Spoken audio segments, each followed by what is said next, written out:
NERDSoul. Oh, yeah. Lay ill kid at OneYoungsta holding it down, bringing that street geek and nerd soul. What is up, my people? Today, another wonderful episode of Soultaku, y'all.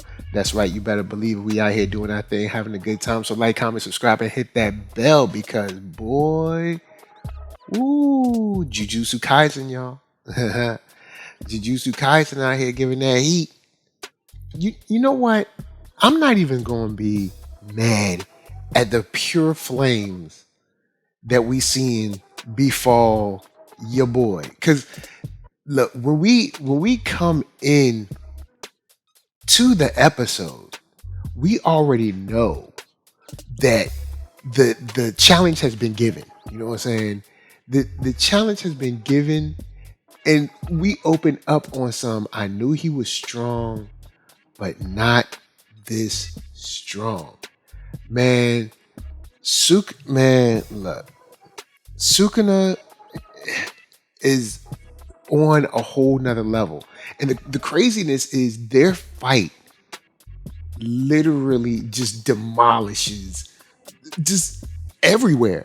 Everywhere is just demolished. It's crazy how much destruction is going on. I mean, it's beautiful too. It's like the fight is awesome because you're dealing with two characters. Well, one is vastly stronger than the other one, but the characters that we're seeing, neither is a slouch. And just like the fire and the lava and the animation level is incredible. But yo, Sukuna, bruh, when he speak, people listen, bruh. Like, look, we got Panda and I forgot the other young man's name, but they're out on the street. They ain't even involved with the fight. They ain't even around the fight. And Sukuna lands and is like, don't nobody move or I'm gonna kill all y'all. You know what I'm saying? And they straight up don't move. Like, they straight up do not even think about moving. And that just goes to show whenever he speak, people be like, all right, look, I'm good. I ain't gonna say a thing. Ain't gonna worry about a thing. But but yo, just that fight alone is worth the animator of the year award. Like, bruh, and that's not the only fight we get. That's the crazy thing. And like the way the fight is so crazy and so destructive. I think Panda's the one that says they're like elephants tap dancing on top of the ants and we're the ants. Either Panda says that or the young man he's with him says that. And it's true. Stuff is like destroying all around them. It's breaking, crashing. There's all kinds of, destruction. And Sukuna's just having a good time. I mean, I guess because he's been, sealed away so long, Sukuna's just having a ball. He's just living it up. I mean, I don't know, Yuji gonna have to step up and take over soon, but yo, Sukuna having a ball. And I mean, he was ragdolling your boy, man. Look, I can't remember. It's not Dagon. I'm gonna just for right now, I'm gonna just call him Hothead. Because I can't remember his name. But it's not Dagon or Dagon, and please, forgive the pronunciation. But the way he was handling him, bruh. I mean, he's been sunning him since he saw him. Since he showed up, he was like, look, you ain't bowing deep enough. Let me cut off a piece of your dome piece. Let me just show you what I'm rolling with. And then even when he flips it up, because Hothead's like, oh, I thought your power was like slicing things, and Sukuna like, my power what I wanted to be. Like, like, you don't check. Who gonna check me, boo? Talking about what you thought my power was. Don't worry about what my power is. My power what it's gonna be. All right. All you need to do is go and stand up, take this L like a man. And he said, hey, you impressed me for a little bit. You know what I'm saying? You made me happy for a little bit. So now, you know what I'm saying? It's time to take you down. Take you straight down to Chinatown. But that was just incredible animation. And not without, because they do this show in a way where it's like they make sure to let you know there's battles everywhere. Because not without the wrap up from the whole Fushiguro family, finaglement or whatever. Bruh. First of all, Toji ain't even in his full final form, bruh. He using somebody else's body. Toji ain't even got what was that big worm on him? Like, Toji ain't even doing that. Toji just using his regular, like, hey, I got resurrected for a little bit skills. Bruh. And you got Fushiguro running for his life. I mean, rightfully so, but he is kind of hanging a little bit. He's hanging enough to stay alive. You know what I'm saying? But the beautiful thing that I liked about this is that you don't see Fushiguro like be all scared and everything. I mean, of course, you know, he's up against an extremely wild opponent. But you don't see him scared, man. You don't see him running. You know, hey, he doing what he got to do. So you don't see him running. You don't see him scared. You don't see him like, you know, ducking and dodging. He's definitely evading, but it's not a case where he's like whining and crying and sniffling, you know, balled up in the corner. You know, he's doing what he got to do. And on the flip side, Toji finally seeing, hey, hold up. So this is my little brother? Word. You know what I'm saying? He came up right. He came up good. You know what I'm saying? And also, you can see Toji was just, I guess, like Sukuna, just having a good time for a second, because after he found out that this was Megumi, and he was like, oh, well, you know what I'm saying? I'm glad you're alive. Take it easy. And like, the only thing is, Megumi still has no idea who this dude was. Like, he has no idea at all. We know, but he ain't got no idea. He's just like, there was some crazy dude that beat up Dagon, and then came after me, and now he killed himself. Like, what in the world is so? You know, I can't imagine like experiencing that, being like, okay, well, he just killed himself. Like, he smiled. Well, no, honestly, he's been smiling the whole time, but he just smiled at me and then killed himself. What? So that moment was a nice, I think a nice moment that we needed for Toji's character to a certain degree. Maybe we didn't need it, but it was nice to have. And we also got to see, you know, Fushiguro stepped up. You know what I'm saying? Fushiguro ain't no slouch. Now, he got caught, you know what I'm saying, you know, with his guard down. I mean, obviously, but I can understand why he was caught with his guard down, because, like, bruh, you just finished fighting this crazy opponent and he just randomly smiles at you, then kills himself, and then you find out that he's inside of another body. So you're like, what's going on? But then the dude that Kento should have killed, man, caught my boy Fushiguro in the back, and it looks like he's dead to a certain degree. And that same the pigtails, he talking about some wake up sorcerer and help me. What you mean? See, if you wasn't running around slicing people, you'd be fine. This what you get. But hopefully Fushiguro will be back soon. Hopefully next episode he'll be able to at least limp off to a healer or something, because, man, look, we can't lose Fushiguro. I know he got weird hair and it's a little too spiky. He need to tone it down a little bit, but he's still our boy. You know what I'm saying? I don't want him to go out like that. The other thing that I like about this is going deeper into what Geto is in this episode, because we're in like episode 16 of season 2 now. So we're kind of deep in, and we're kind of seeing people describe what is, I guess maybe not what happened, but what is happening. I guess what happened and is still currently happening to Geto. And now he's being referred to like the young lady said that we need to free Geto.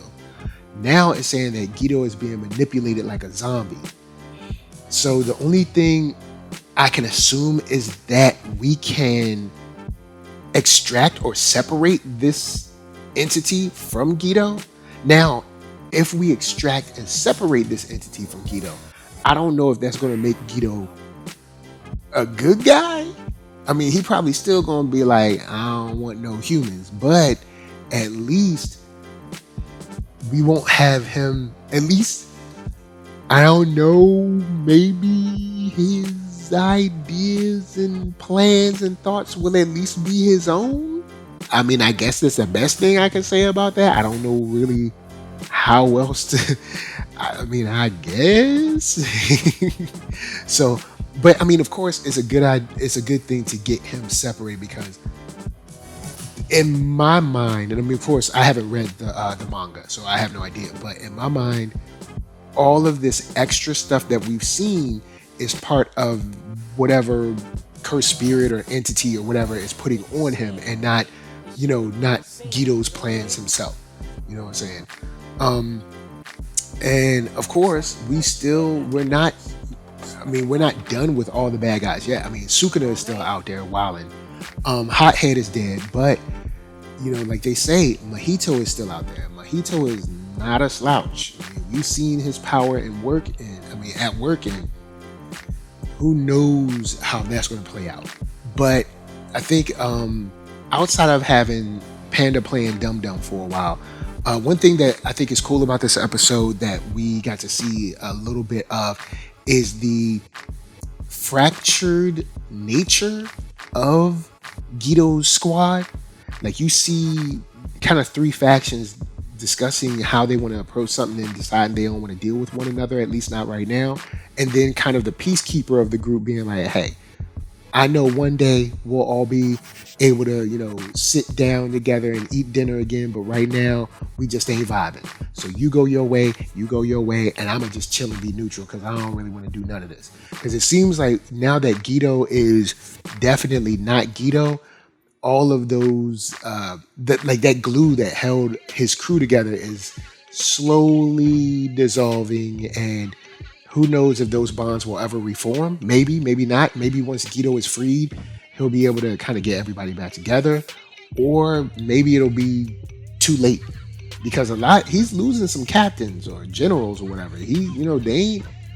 They ain't just sitting around waiting for him to come back. I mean, they're making moves, and some of those pieces are getting taken off the chessboard. So, I gotta say that when he wakes up, I don't know if maybe wake up is the wrong term, because we don't know if Guido can see what's happening, or if he's completely in like a subconscious sleep state while this other thing is using him. So I don't know if it's because say like in this TV show Supernatural. In Supernatural, when people are possessed, they say they can see what's happening, but they can't do anything about it. So I don't know if Guido is in a situation where he can see the stuff, like he can see what his body is doing and what the entity or the ghost or like the cursed energy or whatever is doing with his body, and he just can't do anything, or if he's just in a complete sort of like dream state where he doesn't know anything at all. So who knows what it'll be like when he finally resurfaces, because I assume that, sooner or later he will in fact resurface. Now, switching over, we got boy, look, I'm gonna give it to you, Amazon. Y'all doing a little something with that Invincible, boy. Y'all doing something with that Invincible. I ain't going front. Like, look, we know that it's not easy to try to crawl out of this hole that has been dug by, like Invincible's dad. Basically, Omni-Man dug this hole where, I don't know, for better or worse, maybe, Invincible feels like he has to make up for that stuff. And of course, being like, I'll do whatever you want to do or whatever you want me to do, I don't know if it's the best idea, because the government isn't always the most reliable or trustworthy. But I mean, hey, look, that's where we are now. And on the flip side, Debbie is like, look, you don't owe these people nothing. And he doesn't. I mean, he don't have to be a hero at all. He ain't got to do jack. But, with him wanting to do this, her just being like, yo, make sure this is something that you want to do and not that you feel that you have to do due to the world's perception of you. You know what I'm saying? And the obligation or the guilt that brings. Like, oh, well, I should have stopped it. It's all my fault kind of thing. And if I got to do something to fix it kind of stuff. You know what I'm saying? So that is something where I know this is cross to bear, but I wish he would take at least a little bit of Debbie's advice or his mom's advice. You know what I'm saying? Because it's, come on, man. Like you have to get some rest some type of way.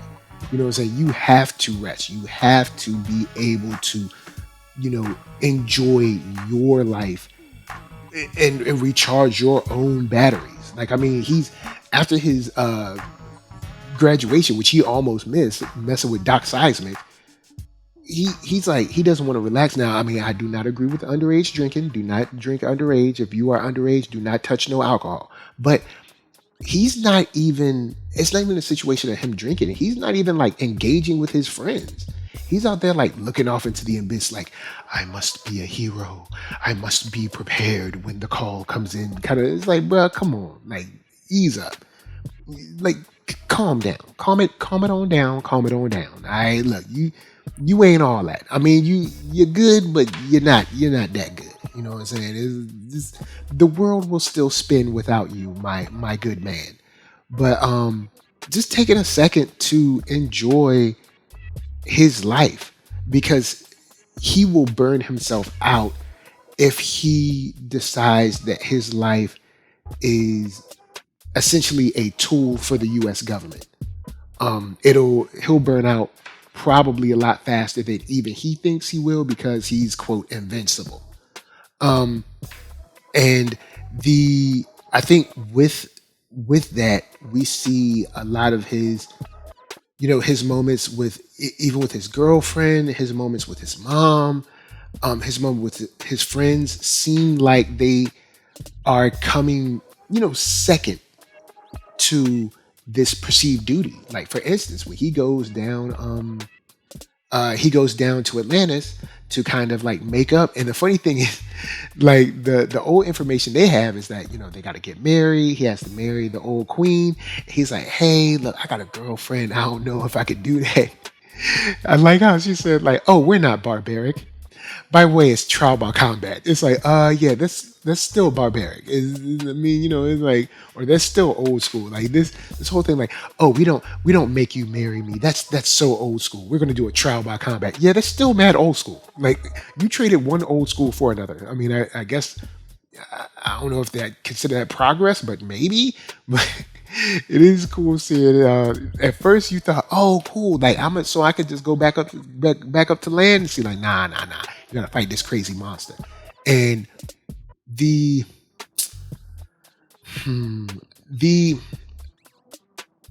I want to say the government under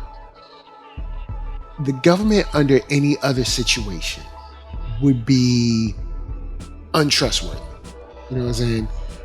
And I mean, I guess it always is in shows like this, but I do also understand. I'm trying to think of the best way to preface this. All right, so you have Invincible in this world. His dad is gone crazy. We still have him left, and we got to figure out kind of how to deal with him if he decides to go crazy too. You know what I'm saying? Because it's like, if he goes crazy, what are we gonna do if he ends up like his dad? So Cecil, I don't know, man. It's not that I'm against Cecil, but it's very clear Cecil is keeping him close. So if I have to destroy him, I can. Like, even after the battle under in Atlantis, he's like, of course he noticed that sound wave that animal had, hurt him. So he's like, all right, look, like, take that sample and keep it, because we're gonna most likely need it, kind of thing. And I don't know, man. I mean, of course, Cecil got to do that. You know what I'm saying? He got to, but then at the same time, it seems extremely manipulative to have him, meaning Invincible, in a role like, hey, we're working together, when it's like, we're not really working together. Like we're not a team. I'm I'm essentially a pawn that you're keeping under your thumb so that hopefully I don't end up like my dad while you study me to see if you can also kill me and or my dad or others like me. It's I don't know, man. Let me know what you think about it. I mean, I'm not against it. It just seems kind of I don't know, man. It seems kind of dirty, but I also understand why. So it's tough when I'm thinking about it. You know what I'm saying? It's tough. Um, we also see the Martian bill is coming due, but I guess sort of in a good way. I mean, you see the Martian, he's here, and he's like, oh well, I can be like the other Martian. I don't know why he made up a whole fake hero. I would have probably now that I mean after seeing the ad or the newscast or whatever, I would have just approached the Guardians of the Globe and be like, "Hey, I'm a Martian. I heard about what happened to Mr. Martian or what I can't remember the Martian. I know it wasn't the Martian Manhunter, but no, the Martian Man or whatever. I heard about him. I'm here to help in any way I can." And then they can just accept you for what you are, and you don't have to be like the super change man or whatever he decided, whatever stupid name he gave himself. You know what I'm saying? I'd rather him be himself because if he doesn't, once he gets found out, it's going to be curtains for him. And if it's not curtains for him, it's going to be a long road to trust with that dude. You know what I'm saying? And, I guess understandably so. You know what I'm saying? Like, understandably so. Because who's going to want to deal with a situation like that where, okay, we already didn't want you here and you were corny, but we let you be here anyway. And now we find out everything that we knew about you is a lie. You know, then that's not gonna go over too well. I mean, and I get it. I mean, if I was immortal, and plus Immortal's there. If more, of course, he has a relationship with the old Martian man. Like, just appeal to that. Be like, hey, look, I escaped my planet, but I'm stuck here. I might as well do good. I want to be able to help out. What do you say? And see how that goes. I guess if it goes badly, then you're in some real trouble. But at least try. You know what I'm saying? At least try and see how that goes out.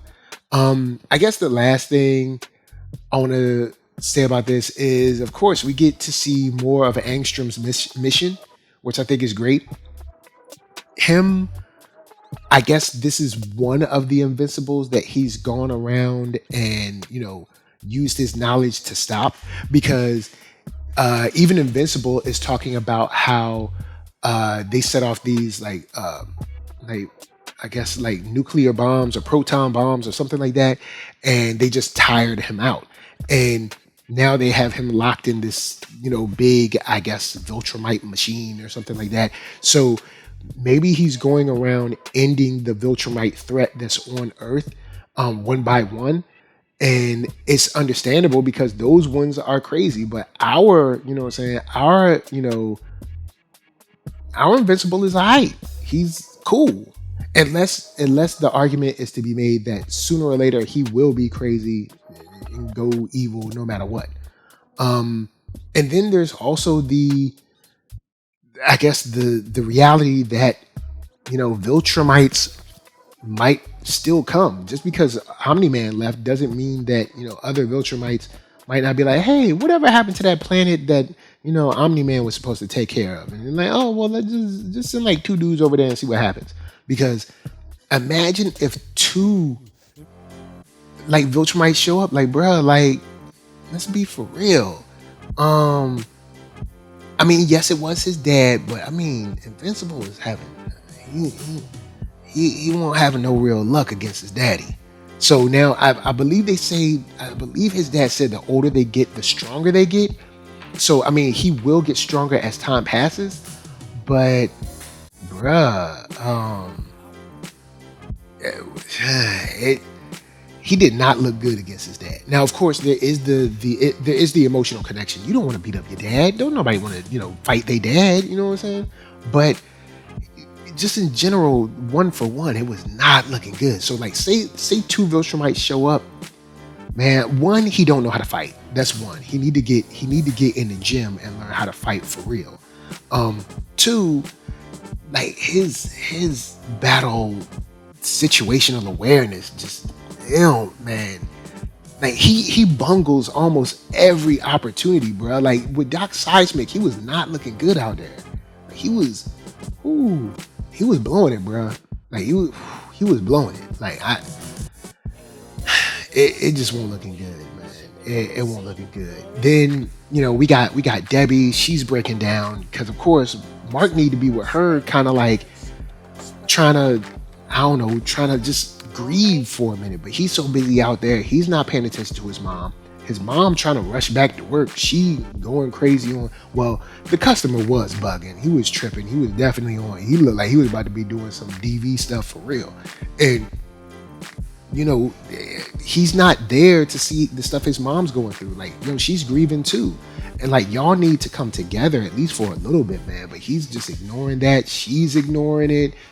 And well, I mean, she did mention trying to go and get a like a vacation stay somewhere, but they need time, man. They need some real time. I guess lastly, I'll talk about Adam Eve. I love her as a character. I love her backstory and what she went through and what she's, the person she's becoming. And she's learning lessons too. Like in her effort to help out. We see her fix the apartment complex, and the lady is like, yo, that's not up to how do I know if that's up to code? And I can see the argument there, but then the people, like she said, I think one of the people said it's been 6 months. Like, bruh, look, how long does it take to get something up to code? It's been 6 months. Like, I want to get back into my house. And then, of course, them talking about the plot of land that nothing was on, her building something there, she just didn't know. But that's when it does come into, you got to kind of split that difference between something being up to code and then also taking action. But I think she will get better at dealing with stuff like that as she sort of like gets more in touch with like maybe the local politics, maybe. Like, I don't want her to be deep into, because I like her being able to do what she needs to do to save people and to fix things. But when it comes to fixing structural stuff, like, I mean, stopping forest fires is one thing, but like building like a playground, of course, it just needs that input from like surveyors and all that stuff. The land is perked and all that mess, all that stuff that they got to do. Get some hard head people in there to test the soil or something, and then go for it. And then so like maybe you could have that period of time where it's like they got to do all the surveys, but after that, then it can be like quick and jiffy because she can kind of make whatever she wants. So I'll keep looking in on her and see what she's doing, because I do like her as a character, and I want her to, what I'm saying, I want her to shine. I want that girl to shine. Like, I love me some Adam Eve, so she's dope, any day of the week. Moving on though, we got Scavenger's Reign, y'all. Scavenger's Reign this week. Well, not really this week. Like, I'm watching it week to week, but there's tons of episodes out already. But I'm talking about episode 3. We see that the Demeter is just been breached, but the most important, I think I'll talk about this. Something that was nasty about this episode is Cayman's meal. Cayman is killing all kinds of animals so that this creature can eat, right? And then Cayman kills like a larger creature that is the same like breed or whatever, or same species as the creature that's hanging with him. And then when he eats the black goo out of his mouth, I'm like, bruh, look. I mean, I know this is a weird planet, and I mean, I know you trying to get by doing what you got to do, but I don't know if I can eat the regurgitated goo from whatever this creature is. I mean, yes, this creature, I guess in theory you can trust this. I mean, this creature has saved your life like 3 times now, but whew. I mean, I wasn't the only one looking at that stuff like it was nasty, right? Like it was pure nastiness. Like it was just nastiness on a whole nother level of nast. But uh with that said, I'm gonna talk about Sam and Ursula for a second, because Ursula actually did see something that was beautiful. That whole flower petal like life cycle, it was beautiful. It was, engaging. It was thought provoking. Like it was something that was a visual feast. Like, and this whole animated show is a visual feast on the real. But seeing that go and seeing her kind of be able to experience that was something that is truly beautiful. Now, I do also understand Sam's side. Sam is like, yo, look, we a team, and like you just stopped and went on to your own, went in your own zone or something like that. Like you can't just run off, or you can't just be off doing your own thing. Like what are you doing? And he said, like, I can't do this without you. Her retort, though, I ain't going front, did hurt. She was like, I can do this without you. I was like, man, that's messed up, That I thought that was kind of messed up how she dropped that on him. Like, for real, that was, in my opinion, that was not necessary, and it was mean-spirited. And even though you might not like the fact that he was, correcting you and checking you, because you might be like, I'm grown, I do what I want, but the bottom line is he was right. And for you to try to get a tit for tat back just to hurt his feelings is something that's, you're most likely regret. And we see at the end of this episode, like, he gets taken. So that might be your last memory, is you being like, I can do this without you. Well, maybe you're going to find out now because he got taken. You know what I'm saying? So these kind of things are important when you dealing with, especially when it's just you and that person. Like, you have to be able to be accountable to that person and, come through, show up, be responsive, be conversational, be open, let them know what's going on, whether it's a physical thing or a mental thing, so that y'all can actually get through the issue. Y'all are on a mission to get to the Demeter. See if you can get the people out, people back up, revived, and so y'all can get off this planet. You know what I'm saying? And the way she responded, that was kind of messed up. Even though she did see something that was beautiful, like, she definitely should have had a different attitude than, I can do this without you. That was kind of messed up. And then I guess, Ozzy and Levi kind of learning to go with the flow a little bit. I thought that was cool, because Ozzy in many cases seems to want to kind of make things happen. And there is a time for that. Like, there definitely is a time to kind of just make things happen because of the situation you're in. But Levi seems to be learning as a android, artificial intelligence, robot, whatever you want to call it, seems to be learning to be in the moment. Maybe that's what I'm thinking. More of the ability to kind of just be, and to relax in the present. And I think that's something that's really, really cool that we're seeing from Levi. And I hope we get more from Levi in that kind of situation. I hope we get way more of Levi, because I love Levi, for real. I do. I think Levi is going through kind of like this spiritual awakening that I think is necessary. Not only necessary for Levi, but also necessary for Ozzy too. So this show, it definitely, it's just, man, it's beautiful to look at. And I think we're getting a lot from it in a good way. And I can't wait to get more. It looks beautiful. Kamen is weird, and we see that he is a butthole through and through. But I am very interested of what what the state of the Demeter will be when they finally arrive back at it. You know what I'm saying? What it'll be like. So thinking of androids with Levi, let's go into some other androids with, of course, Pluto. Um, we finally find out, or we finally at least see a little bit of what Pluto is, the real Pluto. Because we see this robot that what is it? Not I want to call her Ursula because I was just talking about Scavenger's Reign. But talking about Uran or Oran, I think is how they pronounced it, and this new robot that she finds, and how she's kind of nursing it because she can feel that fear, that hurt, and she's kind of like nursing this robot back to health.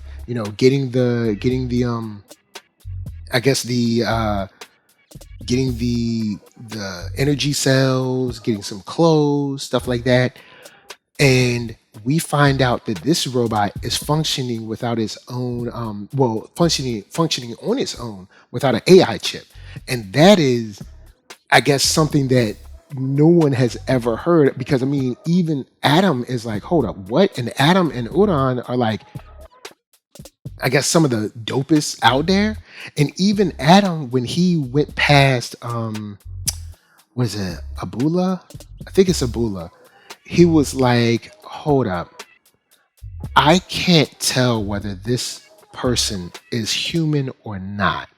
And I know that he wrote it off on his cybernetic implants after being injured during the war, but I think he is full cap, yo. Full top quality cap. I don't believe him. I don't believe him at all. Because we see he's behind the real Pluto. So we'll see what his main goals are, because I don't know if he's part of what Adolf is doing in trying to repeal the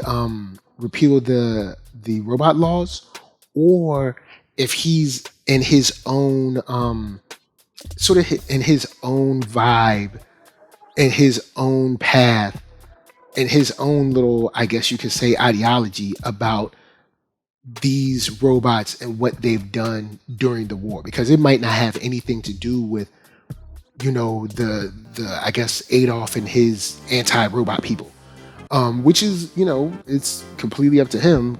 I'm just saying, if it is something completely separate, I think that actually makes our conflict richer, because since we have a completely opposite, separate,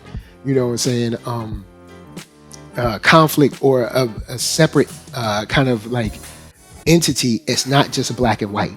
Now we have the people that want the robot laws gone, robots should be slaves to us, blah blah blah. Then you have the people that are like robots, or like the robots that I guess that are robots or whatever, that are like, hey, we're trying to solve this crime. And then you have the Pluto dude who's doing his own thing. So I think that is something that's awesome. And I'm glad that we'll be able to hopefully see these three come to a head or dovetail sooner or later. And I think that us seeing here what Pluto, at least a bit of what Pluto is, sort of changes the game and lets us know that things are starting to heat up.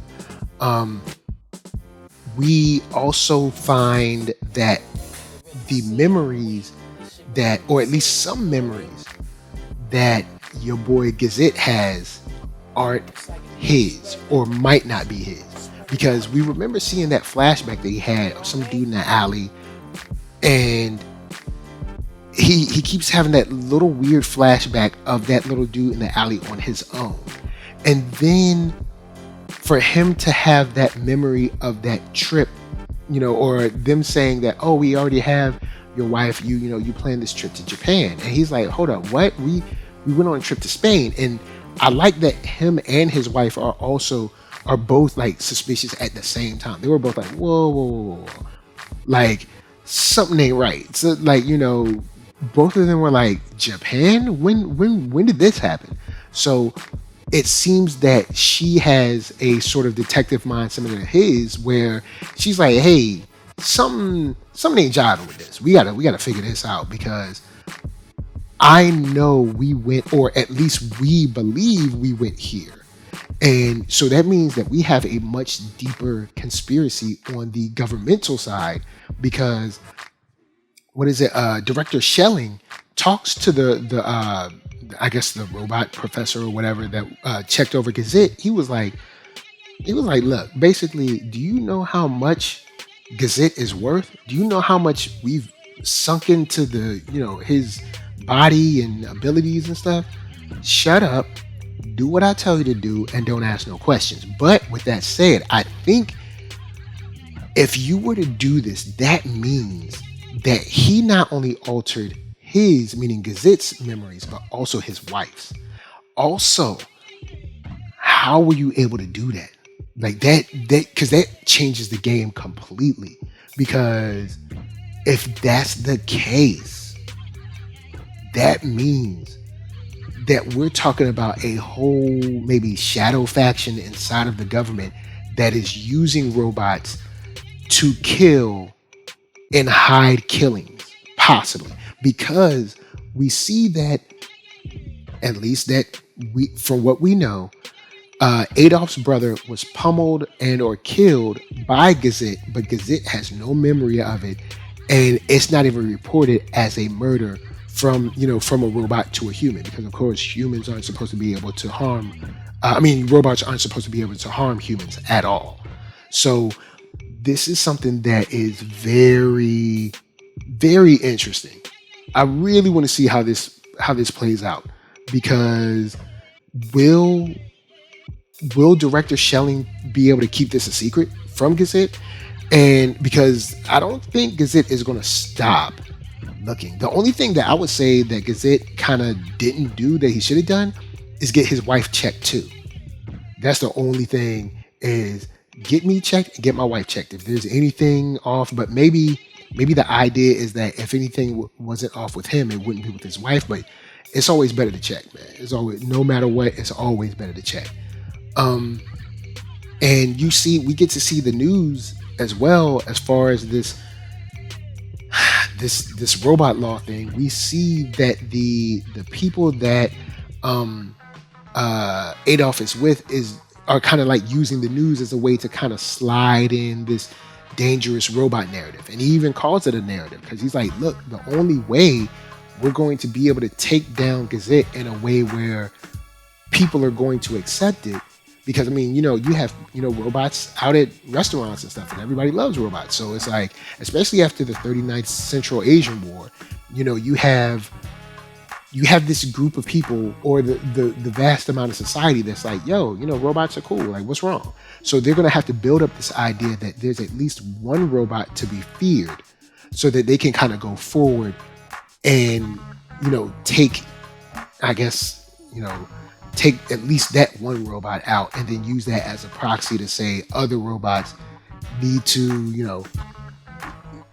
need to be destroyed and or reprogrammed or something like that. So that is a way to see those first ideas into the public. But of course Adolf doesn't want that long game. He don't want that.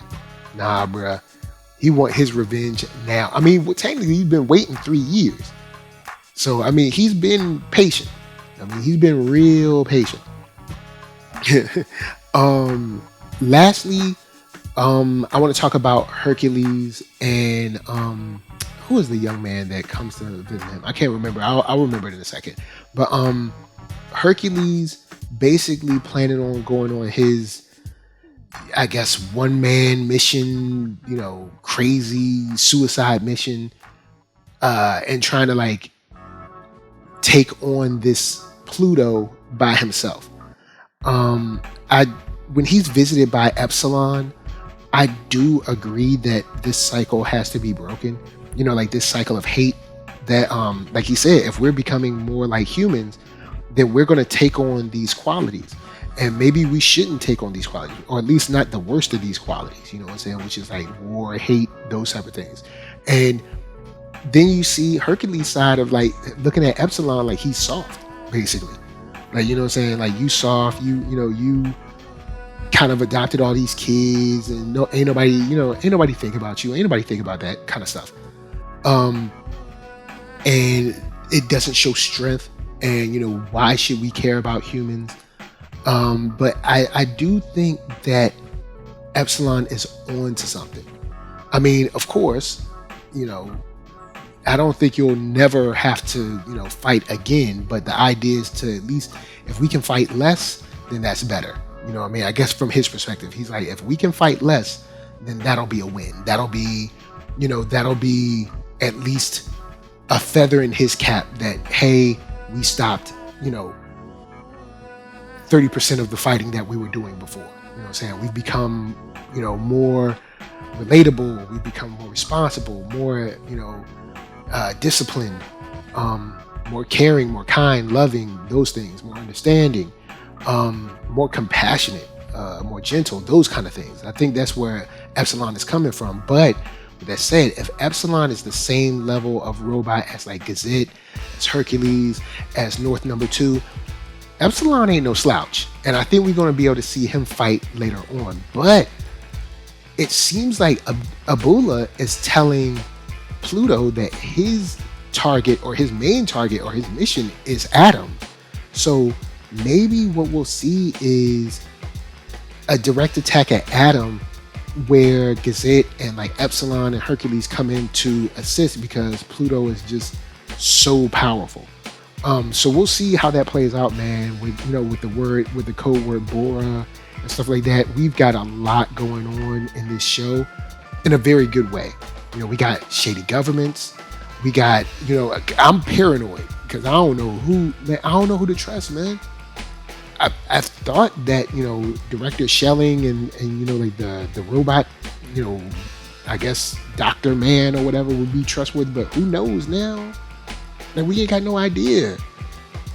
Like, even Adolf's people, those people are like important people in the news and media. So it's like, I don't know if I can trust anybody. And we don't know who is behind Abula, because Abula, I don't believe, is doing this by himself.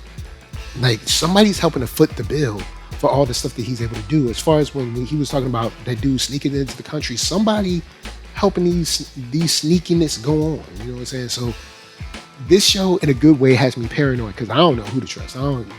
Honestly, I don't know if I trust none of y'all. You know what I'm saying? I don't trust none of y'all out here. And look, all y'all back up off me. But speaking of back up off me, let's talk about Onimusha, boy. Because, that Netflix anime, boy. Pluto, Onimusha, Blue Eye Samurai. We heard that Arcane is coming back. Of course, Castlevania. Captain Laserhawk, stuff like that, man. Look, Netflix ain't no joke with his animation skills, but look, with Onimusha, we have a real chance now for, I guess, for our team to forge their own path. And the reason I say that is because we have our main mission. And our main mission seemed like, hey, go up there, find out what's going on, kill this dude, come back, everything's gonna be all good. But we find out that there is a wrinkle in this plan, because we found out that these farmers at this village found gold, and they were essentially killed for it. And the shogunate or whoever wants to keep this on the low. And now with their knowledge of it, they're probably able to get killed too. And this is episode 2 of Onimusha. So we see the Oni or whatever basically speaking and saying, hey, you have to kill the Genma and seal their souls in here. And that is going most likely prove to be a very, very hard, a hard task. It doesn't seem like it's going to be easy by any stretch of the imagination. And furthermore, we don't even know how to deal with the basic threats that are coming at us already. And what I mean by that is we come to this village, nobody's in it, and we find out there's zombies there. And we find out that the men that are with us, that are sitting around acting like they so big and bad, are completely like terrified of just basic zombies, man. Now, at the same time, I will. It's okay. Let me back up. Yes, these men did not sign up to beat up, to fight zombies. They didn't. They, say so. I will say that they did not sign up for that. You know what I'm saying? In their defense, but we get all of this talk, about, we were trained by the great blah blah blah, and we're so good, and this, that, and the third. We're amazing. And then some zombies roll up and you up in here acting like a little mark. Like, come on, man. Like, how you going? Look, man, Musashi can't be the only dude that's like just holding it down. Like, he can't be alone. He needs help. And if y'all, and maybe instead of the help, he just need, I guess, use y'all as meat shields, because y'all tripping. Like, y'all straight up tripping. And it is nice to see that we have a falconer in the crew that did come in handy. You know what I'm saying? When one of the zombies kind of got too close and the falcons kind of came into play. But Goromaru is a straight weak. Like, bruh, come on, man. Y'all out here with these swords acting like y'all was sweet and y'all was whacked by some zombies. And they weren't even the fast zombies. It was like the regular speed zombies. Come on, man. Like, and then Musashi had to come out with the plan. Like, y'all ain't mobilized to do nothing. Bruh, look, I thought y'all was gonna be sweet, but like, now, like, y'all just in the way, man. Y'all kind of just in the way. I hope y'all do better in these next episodes, but y'all was killing me on this episode. But we do meet Sayo, and Sayo in this episode kind of lets us know the lowdown on what happened in the village, about the gold, also about the shogunate designs for them and how they killed everybody. Basically unleashing a monster that turned everybody. Like, that's something that Sayo gave to us, and of course gave to us as the watchers too. So I mean, we're like, okay, cool, we're up to speed on what went on. So this is something where they essentially decided everybody going to die anyway, which is why now with the Indiana Jones bridge gone, they can't go back anyway. But Musashi was definitely like, I guess in this case we got to forge forward, because we can't trust the people that sent us here, because the people that sent us here are probably going to kill us anyway. So, the only way is forward now. But I just hope, man, I hope the rest of the team is ready, man, because, like, what is it, Sahe or whatever, and I think like Haikuro, bruh, they killing me right now, bruh. They was looking so bad against them zombies. But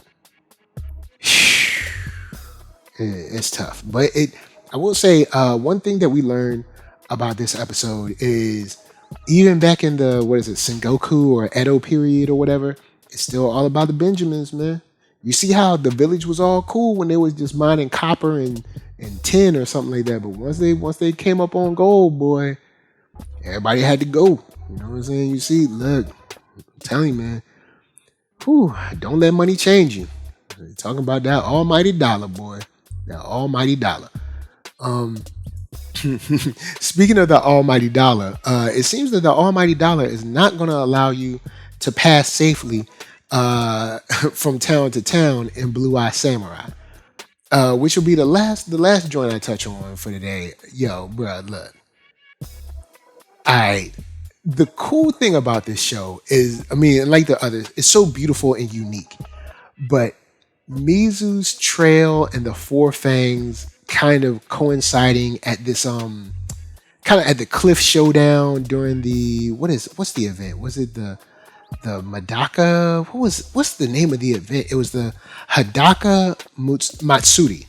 The Hadaka Matsuri, where you gotta purify yourself in the waters of Lake Minnetonka. So the setup is already there. look, we can't get on the boat till tomorrow, so we're stuck here. Being stuck here forces everyone to catch up with us. The Four Fangs and Tigan. So now we get a chance to have this cliffside showdown. And while our boy Ringo is just living it up, being stealthy, which I'm gonna come back to that stealthiness in a second. But seeing how how resilient Ringo is, I'm gonna talk about that in a second. But the big part of this episode is basically Akemi and Tigan, and then of course Mizu and her past with the Sword Father. I want to talk about Akemi boy. I'm gonna tell you, that girl do know how to raise your spirits.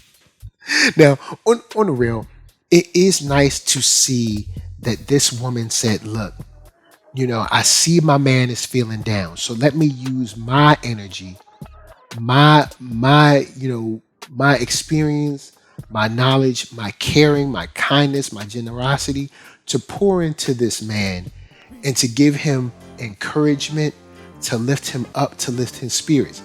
The only thing is, she went the extra mile on that. Ooh, look, we in episode 2, and I'm gonna tell you, boy, look, she lifted all them spirits. That's all I'm gonna say.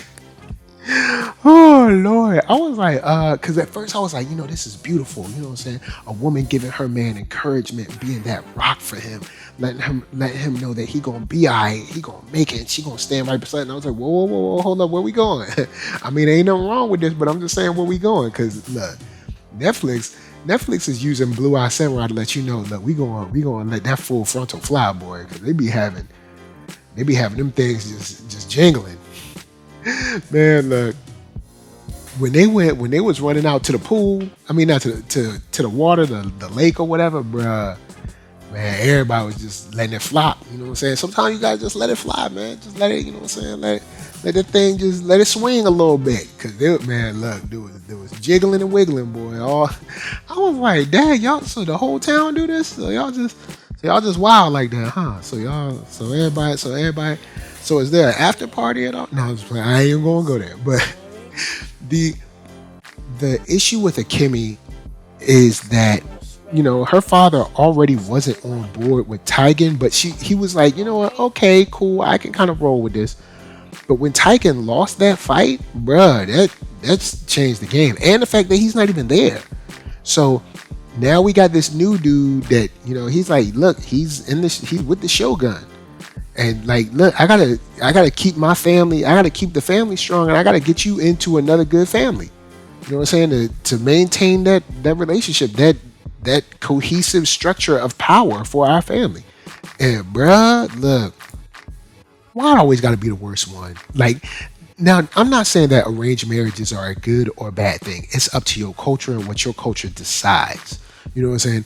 But like, every time we see an arranged marriage, it's always bad. There's got to be some good arranged marriages, man. Like, every time we see, I'm like, what is he doing to these women's teeth? Like, these smiling teeth just black. I mean, bruh, look. And it's not even black like his yuck mouth. It's like, yo, he got them painting they or dyeing their teeth black. I'm like, what is wrong with you, bruh? What is up with y'all dental health? Why your teeth ain't black? So her teeth got to be black, but your teeth can't be black? Like, come on, man. Y'all out here just living wrong, son. Y'all doing the most good. I mean, y'all doing the most not good. Like, just, bruh, let me tell you that if I saw this woman with some black teeth, I'd be like, ma'am, do you need to see a physician, a dentist or something? Like, what is going on in your life? And I mean, it was just a cheesing. Now, I will say, my boy came with gifts, though. He came bearing gifts. Like, he had a whole squad. He had like 10, 12 women giving gifts. But he also said, I want them teeth to be black. Blacken them up. You know what I'm saying? I guess that's his way to brand his women. I don't know. But them teeth was just like, bro, I can't do it. Why don't you just brand your women by all of them having a cool haircut or something like that? You ain't got to put, man, look, I don't know, man. I ain't feeling that. How can you even look at that and be like turned on? You know what I'm saying? Like you like, oh man, let me get my lady. Oh, what's up with them black teeth, girl? Like, it just it look creepy. It look like you some kind of evil, you like a Sith or something. I don't want that, nah, bro. Like, yeah, freshen them teeth up, man. Look, hey, for 2024, make sure y'all brush, y'all floss, use a water pick. Make sure you go get your dentist cleanings every 6 months or something, 3 months, however many it is. Go get your teeth right, man. Don't have your teeth like these ladies in this show. All right, just take it from your uncle. Take it from Uncle NERDSoul. Let him learn y'all something. Take care of your teeth. You only get one set of teeth. Well, no, you get two. But when you an adult, you only got one piece of teeth. All right, you got one collection of teeth. All right, treat them well. All right, don't do nothing to mess up your teeth. Brush them. And brush them frequently. I mean, I ain't saying you gotta brush them all the time, but just man, don't be having stuff hanging in your teeth and you ain't brush your teeth. But look, brush them and make sure they're well maintained. All right, just take it from me. Anyway, next up, I want to talk about Ringo and his persistence. One thing that got me in this is that he was like, revenge? I love revenge. He's like a revenge boat. So I do like Ringo in general. I think that there might be something about Ringo that will either A, we don't know, or that will come in handy later, which is that stealthiness. Because that boy can move, boy. That he can move. Because even Mizu be like, how you get over here? How you get over there? Like, that boy Ringo, he can move. So, look, I don't know. I think it's going to come in handy later. We might need Ringo on this one. He might come in handy later. But the real showdown that I loved is the showdown at the cliff. And it tying into a memory from the Sword Father. Because we get to meet the assassin with the broken blade later on. We learn about him in the past flashback where this is one of the swords that she made. She even kind of fought him or trained with him for 2 seconds where he was basically just beating her down and like laughing at her. And then furthermore, using that sword to cut down so many. But you see the Sword Father ain't no joke, because he went to hit Mizu when she was little again, and he was like, ain't gonna be none of that up in here. All right, take your sword and go. So Sword Father, I think is official. I think he official on the low and just, he ain't telling nobody. You ain't seen it, but I think your boy is official. I think he got some strength. I think he got some skills. But when we go forward and find the four fangs, because we see the four fangs in the beginning of the episode where they just, they ain't got, man, they just be killing. They just be killing just to be killing. Bruh. All right, now, okay, maybe the dudes in the restaurant could have deserved maybe a little light touch up, a little beat down. You know what I'm saying? You don't talk to us. You see we official. You know what I'm saying? And you over there eating like, yo, y'all need to shut up or something like that. Don't disturb my meal. You know what I'm saying? He thought he was a boss. I don't know if they had to kill him. Maybe just a little smack him in the back of the head or something like that. But then when they got to the gate and they just killed everybody at the gate, bruh. Like, they ain't got no regard for life. They just be killing just to be killing. But we got the cool drum beats and the awesome fight scene at the cliff where quickly, you know what I'm saying, Mizu looked and was like, okay, let me figure this out. All right, I know how to separate these guys, make them fight on my terms, not on their terms. And that's something that, you need to do if you're ever in a situation. You want someone to fight on your terms, not on theirs. You know what I'm saying? If it's got to be at the very least on equal footing, but never on their terms. If you're going to fight on their terms, you're most likely going to lose. And if you do win, it's going to be at a great cost most times. You know what I'm saying? You're going to end up with something broken, or one of your teeth that you need to be protecting, like I told you, going to be missing, something like that. So I like how she jumped down to the cliff and made them all have to attack her like one by one and very carefully. And of course, her taking them out, boy, boy, and when she landed on that one hand, I was like, oh, now you styling, girl. Now you styling and profiling. Come on now. That girl upside down with the one-handed. Come on. That shows the balance and the peace from within. So this, man, see, this is what did I tell y'all about practicing y'all forms? Remember when we was talking about what was it, when Anakin told Ahsoka when she was listening to that old tape about, playing out your forms and practicing your forms? You need to be practicing your forms every day, even if it's just once a day. Practice your forms. They will come in handy. They will help you. You know what I'm saying? Make sure that you practice those forms. You know what I'm saying? Even if you get out of practice, you know what I'm saying? I've been out of practice before, but you got to get back into it. Hit that bag, move around, focus on your footwork, be ready, because you never know. Especially people out here crazy, man. You never know. You be at a grocery store trying to buy some Skittles or something, and somebody go crazy on you. You might have to use some quick footwork in a small area. You never know. You know what I'm saying? Even if you just got to get away, you got to make sure, folks is crazy out here. Protect yourself. But back to this, man, when she balanced on that one arm, I was like, oh snap. Bruh, look, man, we living out here. We got some dope shows. Like, straight up, we living good right now. I mean, there is not one show that I've covered today that is not good. And then also seeing the closure that we get, where the broken sword assassin against Mizu as an adult, where he done seen her beat up all his boys and him being like, you deserve my real blade or whatever. It's like, girl, boy, please. What you talking about? I deserve it. I don't beat your folks. Of course I deserve it. You get the privilege of fighting me. I'm the one that beat all your people. You ain't do nothing but stand back. So I'm chilling. You know what I'm saying? What you talking about? And then for her to beat him with the behind the back throw, bruh, come on. Come on now. You weren't on her level, son. You weren't on her level. Now, also back to that moment where the waves crashed on the rocks and they both went back. Come on, bruh. Like, Blue Eye Samurai is doing it up. Like, all these shows is giving us, man. I mean, look at Onimusha with the explosion and with the zombie explosion. Come on, man. Like, all these shows is doing it up. Pluto with the love and embrace between Uran and the Pluto robot. Come on, man.